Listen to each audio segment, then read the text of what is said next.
কল্পনা করুন এমন একটি মাসের কথা যার জন্য কোটি কোটি মানুষ সারা বছর অপেক্ষা করে। এটি এমন একটি মাস যা মানুষকে কেবল ক্ষুধার্ত থাকতে শেখায় না, বরং শেখায় আত্মসংযম, ধৈর্য এবং সহমর্মিতা। এই মাসটি হলো পবিত্র মাহে রমজান। কিন্তু আপনি কি জানেন, রোজা রাখার এই বিধান কি কেবল আমাদের জন্যই ছিল, নাকি ইতিহাসের পাতায় এর শেকড় আরও গভীরে?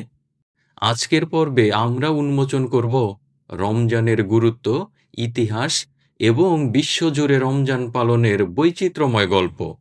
বিপুলা পৃথিবী চ্যানেলটি সাবস্ক্রাইব করার জন্য বিনীত অনুরোধ রইল। রমজানের ইতিহাস। রমজান শব্দটি এসেছে আরবি রামাত থেকে, যার অর্থ প্রচণ্ড উত্তাপ বা জ্বালিয়ে দেওয়া।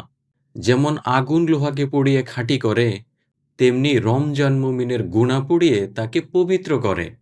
পবিত্র কুরআনের সূরা বাকারার ১৮৩ নম্বর আয়াতে আল্লাহ বলেছেন, হে ঈমানদারগণ, তোমাদের ওপর রোজা ফরজ করা হয়েছে, যেমন করা হয়েছিল তোমাদের পূর্ববর্তীদের ওপর।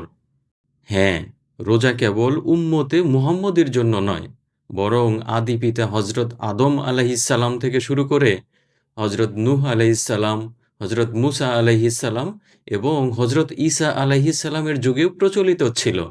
তবে বর্তমান রূপে পূর্ণ এক মাস রোজা রাখার বিধান ফরজ করা হয় হিজরতের দ্বিতীয় বর্ষে শাবান মাসে। এই মাসটি বিশেষ হওয়ার সবচেয়ে বড় কারণ হল পবিত্র আল কুরআন। এই মাসে এই কদরের রাতে মানবজাতির মুক্তির সনদ আল কুরআন নাজিল হয়েছে। রমজানের গুরুত্ব ও ফজিলত। রমজানের গুরুত্ব বর্ণনা করে শেষ করা সম্ভব নয়।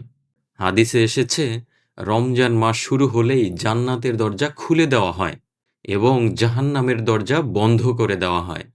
এটি হলো রহমত, মাগফিরাত ও নাজাতের মাস। এখানে একটি গুরুত্বপূর্ণ তথ্য দেই। অন্যান্য ইবাদতের সওয়াব ফেরেশতারা লেখেন, কিন্তু রোজার ব্যাপারে আল্লাহ তাআলা বলেছেন, রোজা কেবল আমার জন্য, আর আমি নিজেই এর প্রতিদান দেব। সহিহ বুখারী।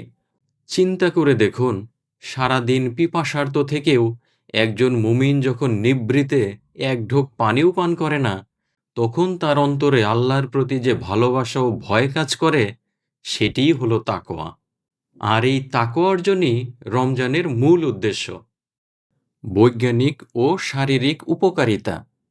আধুনিক বিজ্ঞান আজ বলছে, রোজা রাখা শরীরের জন্য এক মহৌষধ।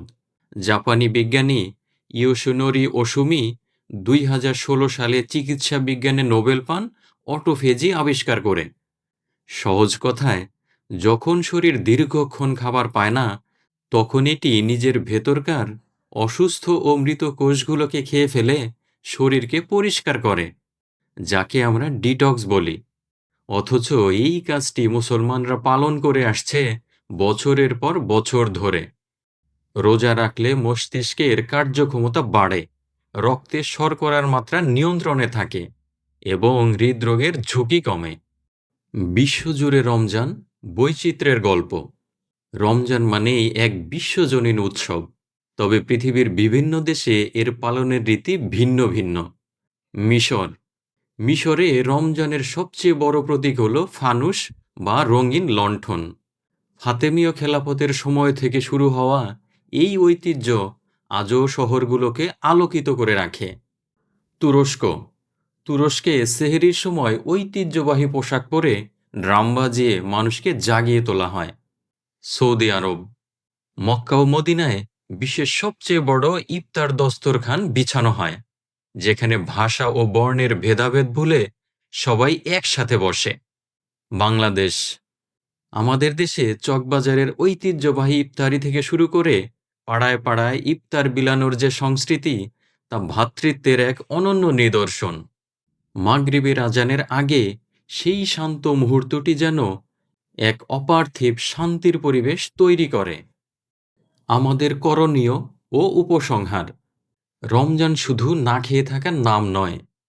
আমাদের জবান, আমাদের চোখ এবং আমাদের চিন্তা যেন অপবিত্রতা থেকে মুক্ত থাকে, সেটি আসল রোজা।